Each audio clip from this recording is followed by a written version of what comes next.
রাসূল ডাকতেছেন, সাহাবীরা রে, আমার এই শহীদদেরকে দাফন করে দাও। শর্ত হলো গোসল দিও না, রক্তমাখা জামা কাপড়গুলো পাল্টাইও না, এই রক্তমাখা জামা সহ দাফন করে দাও। হাসরের ময়দানে আমি নবী এই শহীদগুলো লইয়া আল্লাহর আরশের কিনারে যাইয়া দাঁড়াবো, দেখাবো আমার উম্মতের মতো কেউ নিয়ে আল্লাহকে পাওয়ার জন্য এইভাবে কষ্ট করেছে।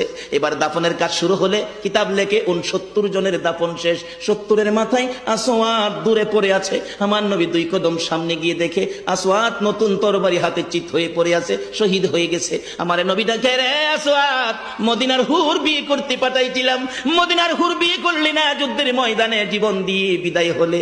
আসওয়াদ রে, নতুন তরবারিটা হাতে রে। আসওয়াদ একজন সাহাবী বলেন, হুজুর বিয়ের বাজার করতে এসে আপনি যুদ্ধে গেছেন, খবর পাইয়া বিয়ের বাজারে টাকা দিয়ে যুদ্ধের বাজার করেছে, আসওয়াদ শহীদ হয়েছে।